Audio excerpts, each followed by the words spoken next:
காலையிலேயே மாவு வந்து ஊற வச்சுட்டேங்க. பாருங்கள், நான் அரைக்கிறது எத்தனை மணினா 8:30 மணிக்கெலாம் அரைச்சி எடுத்துட்டேன்.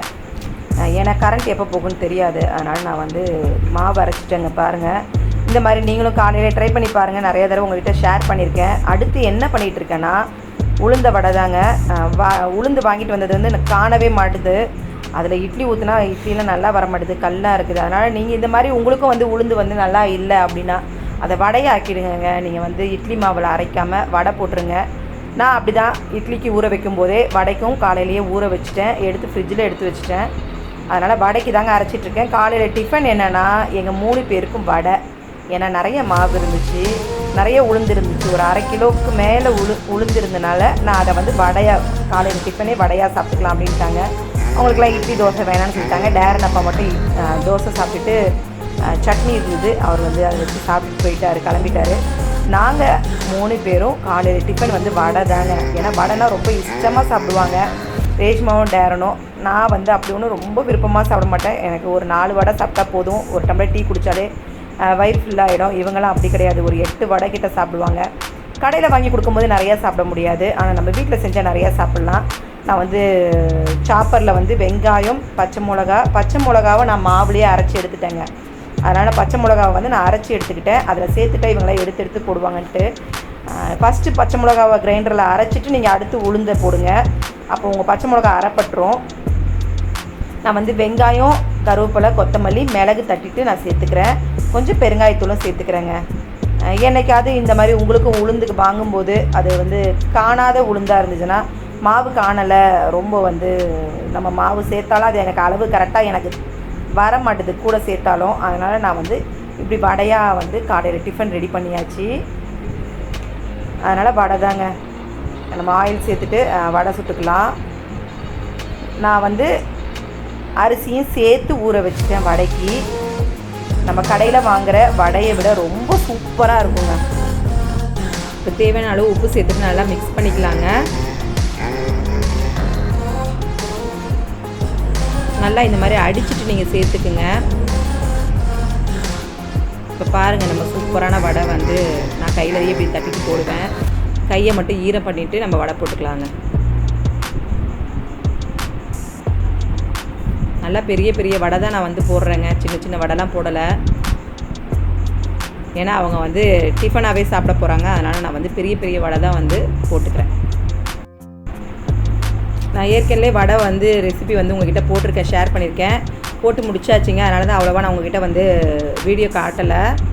ரேஷ்மா டேரன் சாப்பிட உட்காந்துட்டாங்க. என்றைக்காவது நீங்களும் காலையில் டிஃபனுக்கு இந்த மாதிரி வடையை ட்ரை பண்ணி பாருங்கள். குட்டீஸ்லாம் ரொம்ப இஷ்டமாக சாப்பிடுவாங்க. பெரியவங்க வந்து ஆயில்னால கண்டிப்பாக நம்மளாம் யோசித்து தான் சாப்பிட்ணும், ஆனால் குட்டீஸ்க்கு வந்து கொடுக்கலாங்க.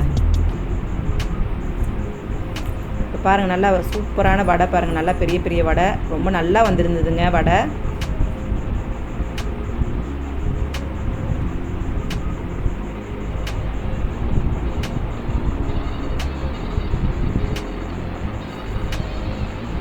இப்போ நான் வந்து ரேஷ்மாவுக்கு கொடுக்க போகிறேன். டேரன் சாப்பிட்டுட்ருக்கான். அவன் டொமேட்டோ கெச்சப் வச்சு தாங்க சாப்பிட்டுட்ருக்கான்.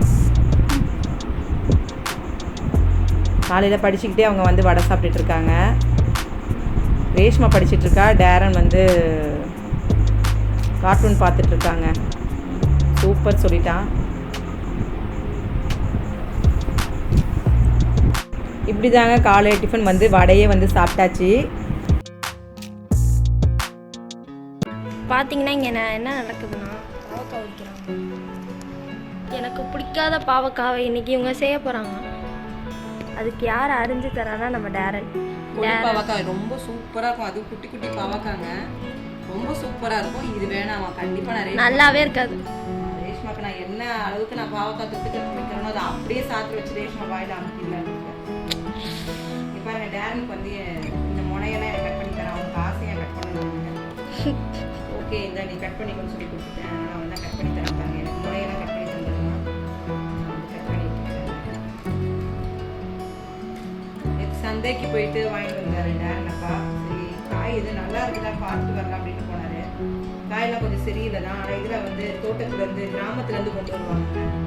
அதனால் அங்கேருந்து ஃப்ரெஷ்ஷாக எடுத்துகிட்டு வந்து இதுதான் இது படி கணக்கில் தருவாங்க, அப்படி வாங்கிட்டு வந்திருக்காரு.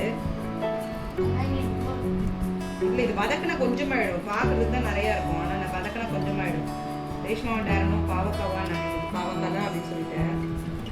பாவக்காய் மாம்பழம் இருக்குங்க, மாம்பழம் மாம்பழம் சாம்பாருங்க, அவ்வளோதான். ஒரு வெடி வச்சு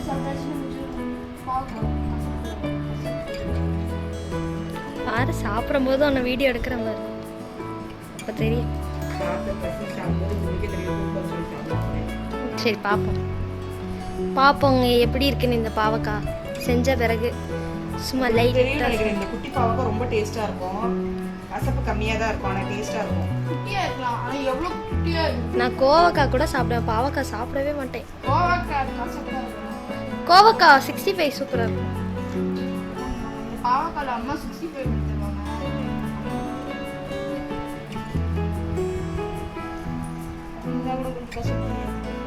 சரி நம்ம ஃபுல்லாக அரிஞ்ச பிறகு பார்க்கலாம். எண்ணெய் சூடாயிடுச்சு, சோம்பு சேர்த்துக்கலாங்க. நான் வந்து பொடிசா ஒரு 5 சின்ன வெங்காயத்தை வந்து கட் பண்ணி வச்சிருக்கேன், நம்ம வெங்காயத்தையும் சேர்த்துக்கலாம். நீங்கள் செய்ய போகிறது இந்த பாவக்கானா பிடிக்காது இவங்களுக்கு, அவங்க என்னதான் பிடிக்கலன்னு சொன்னாலும் அவங்களுக்குலாம் கண்டிப்பாக நான் ஊற்றி வச்சு வாயில் வச்சு திணிச்சு விட்டுருவேன். கூட வச்சு கண்டிப்பாக அவங்க 2 பேருக்கும் ஊட்டி விட்டுருவேன். அவங்களுக்கு குடிக்கிறது வாயை கையெல்லாம் பிடிச்சி வச்சு ஊட்டி விட்டுருணுங்க.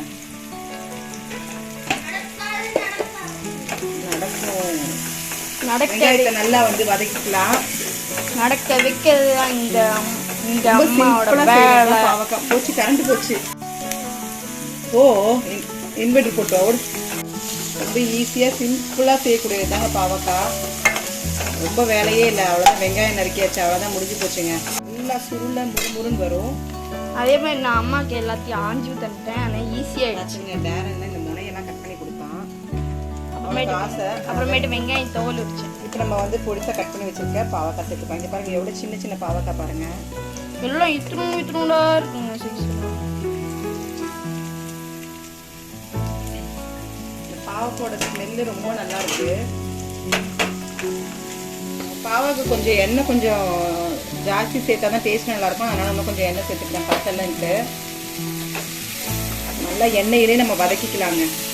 இப்போ நான் இதோட கொஞ்சம் உப்பு சேர்த்துக்க போகிறேன், அப்போ தான் நம்ம பாவக்காய் நல்லா சீக்கிரமாக வந்து வதங்கிடும். பாவக்காய்க்கு தேவையான அளவு உப்பு சேர்த்துக்கிறேன். கரெக்டாக இருக்கும், என்னென்னா பார்த்துக்கலான்ட்டு கொஞ்சமாக சேர்த்துருக்கேன்.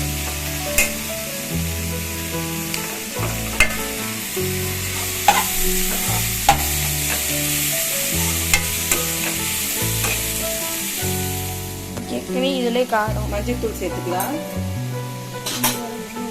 பாவக்காய் காரமா? பாவக்காய் ஏற்கனவே துவக்கும், ஒன்றும் பாவக்காய் கசக்கும். பாவக்காய் கசக்கும், துவர்க்காது, மறந்துட்டேன். அதான் பாவக்காய் கசக்கும், ஒன்றும் வேலை கசக்கிறது. மிளகாய் தூள் சேர்த்துக்கலாம். நான் வந்து தண்ணி சேர்க்க போகிறேங்க. உடனே தண்ணி சேர்த்துலாம், ஏன்னா நம்மளுடைய மிளகாய் தூள் தீஞ்ச மாதிரி ஆகிடும். நான் கறி பிரியாணி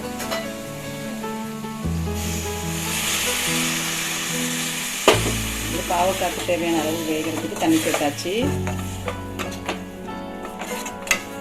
வந்து மீடியம் ஃப்ளேமில் நம்ம வந்து மூடி வச்சிடலாங்க.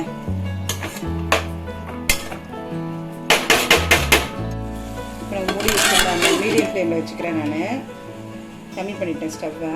நிமிஷம் கழிச்சு பார்க்கலாங்க திறந்து.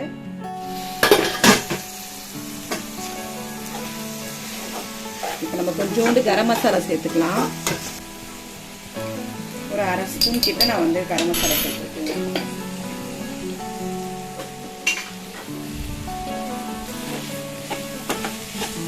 நம்ம கலந்துக்கலாம்.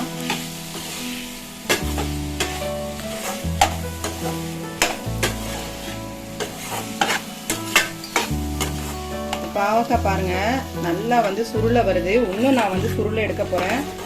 எண்ணெய் கொஞ்சம் பத்தாது, இன்னும் கொஞ்சம் எண்ணெய் சேர்த்துக்கிட்டு நம்ம நல்லா சுருளை எடுக்கலாங்க. சுருளை எடுத்துட்டு நான் உங்ககிட்ட காட்டுறேன். ஆமாங்க, இதை கூட ஒரு வாழையா கணக்கு நல்லா இருக்குங்க.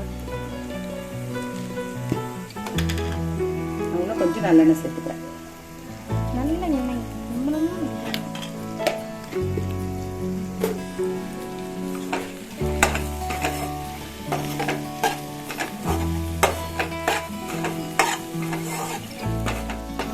பாருங்கள், நம்ம பாவக்காய் நல்லா சுருள எடுத்துட்டேன். நான் எண்ணெய் பிரிஞ்சு வர ஆரம்பிச்சிருச்சு. இந்த மாதிரி நீங்களும் இந்த குட்டி பாவக்காய் கிடச்சுன்னா ட்ரை பண்ணி பாருங்கள், ரொம்ப சூப்பராக இருக்குங்க. இன்றைக்கி டே இப்படி தாங்க போச்சு. இந்த வீடியோ உங்களுக்கு பிடிச்சிருந்தா எனக்கு சப்போர்ட் பண்ணுங்கள், உங்கள் ஃப்ரெண்ட்ஸோடு ஷேர் பண்ணுங்கள். அடுத்து ஒரு குக்கிங் வித் vlogல நான் உங்களை சந்திக்கிறேன். இது வரைக்கும் சப்ஸ்கிரைப் பண்ணாமல் பார்த்துட்டிங்கன்னா கண்டிப்பாக சப்ஸ்கிரைப் பண்ணிக்கிங்க. தேங்க்யூ.